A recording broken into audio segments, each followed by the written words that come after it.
El jefe de la CIA admite que más fondos para Ucrania permitirían atacar Crimea. Días después de que se difundieran grabaciones en las que altos oficiales alemanes debaten sobre la posibilidad de atacar el puente de Kerch, en Crimea, el director de la CIA, William Burns, reconoció que más fondos estadounidenses permitirían a las tropas ucranianas llevar a cabo ataques en ese territorio ruso. Evaluamos que, con la asistencia suplementaria, Ucrania puede seguir exigiendo costes a Rusia, no solo con los ataques de penetración en Crimea, sino también contra la flota rusa del Mar Negro, dijo Burns al Comité de Inteligencia del Senado de su país. El mes pasado, los republicanos del Senado rechazaron un paquete suplementario de seguridad nacional de 118.000 millones de dólares, que incluye 60.000 millones para Ucrania, 14.000 millones para Israel y reformas de la política fronteriza.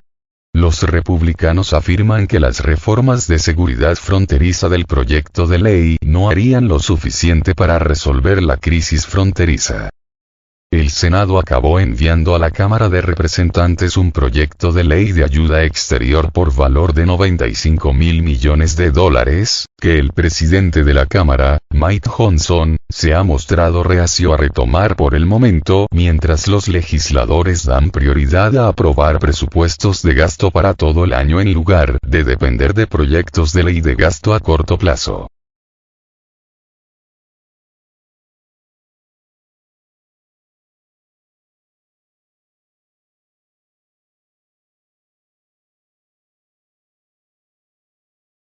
Los medios de comunicación informaron de que los republicanos de la Cámara de Representantes se encuentran en las primeras fases de elaboración de un proyecto de ley alternativo de ayuda exterior que esperan esté listo para abril, aunque podría incluir menos ayuda para Kiev. La postura del jefe de la Agencia Central de Inteligencia, CIA, por sus siglas en inglés, ocurre luego de que circularan unos audios en los que se escucha conversar a altos mandos del ejército de Alemania sobre planes para atacar el puente de Crimea, algo que fue considerado por Moscú como una prueba más del involucramiento activo de Occidente en el conflicto ucraniano. Aquí queda por descubrir si la Bundeswehr lo está haciendo por iniciativa propia. Entonces la pregunta es qué tan controlable es la Bundeswehr y hasta qué punto el señor canciller alemán Olaf Scholz controla esta situación, o esto es parte de la política estatal de Alemania. Ambas opciones son muy malas. Ambas vuelven a poner de manifiesto la implicación directa de los países de Occidente en el conflicto en torno a Ucrania, dijo el portavoz del Kremlin, Dmitry Peskov, el 4 de marzo pasado. El 1 de marzo, la editora jefe de la agencia matriz de Sputnik, Margarita Simonian, publicó la transcripción de una conversación de 4 altos mandos de la Bundeswehr que estaban discutiendo la posibilidad de un ataque con misiles Taurus al puente de Crimea. Ante estas revelaciones, admitidas por el propio Ministerio de Defensa alemán, diversos analistas de todo el mundo afirmaron que la implicación de Occidente en la crisis en Europa del Este es cada día más obvia. Incluso un análisis publicado en el diario británico The Guardian señaló que Ucrania parece cada vez más un mercenario de la OTAN para los generales occidentales que quieren aumentar sus presupuestos y revivir los juegos de la Guerra Fría de su juventud. El precio de ello, dijo, lo pagan los contribuyentes y los jóvenes ucranianos.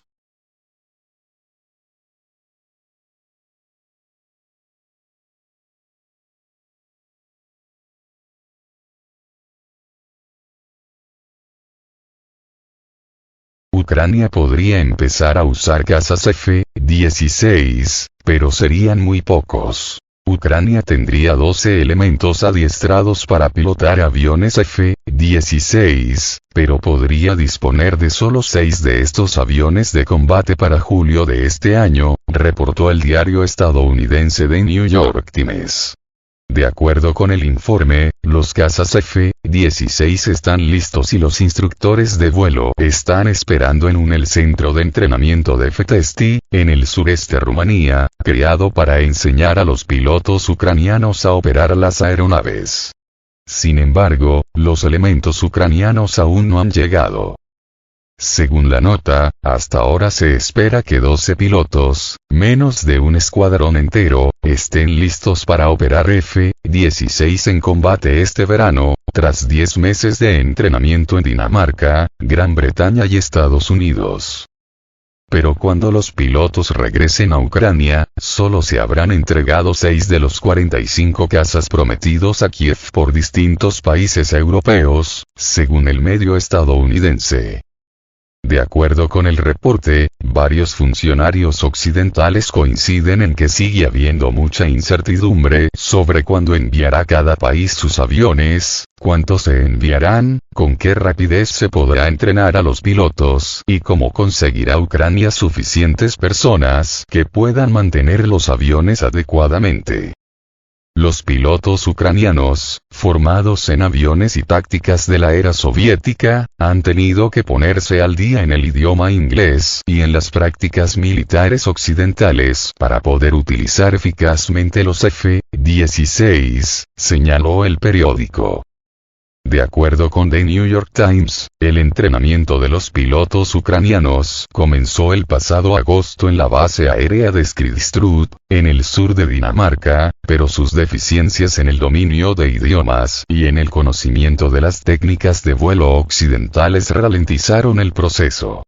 Hasta enero, los pilotos ucranianos no estuvieron listos para volar, según las autoridades danesas.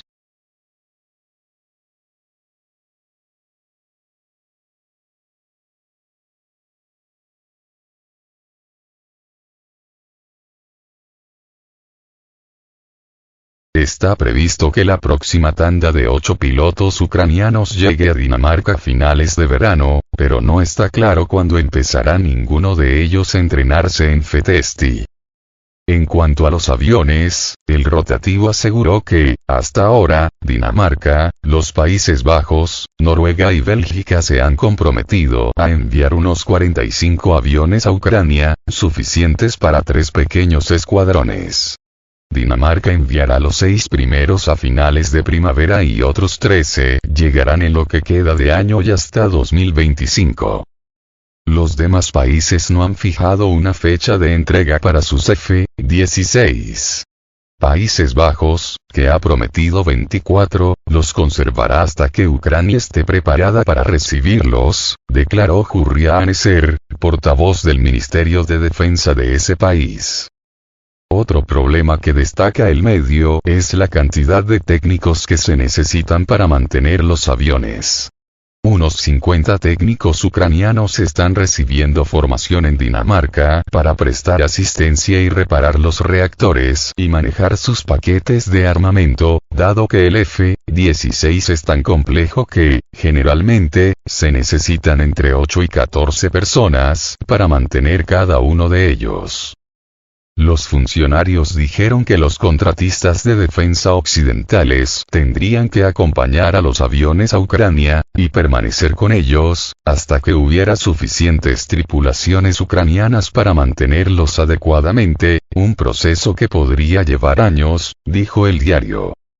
Además, la necesidad de reparar las anticuadas pistas militares ucranianas, dañadas por la guerra, podría retrasar aún más la entrada en combate de los F-16.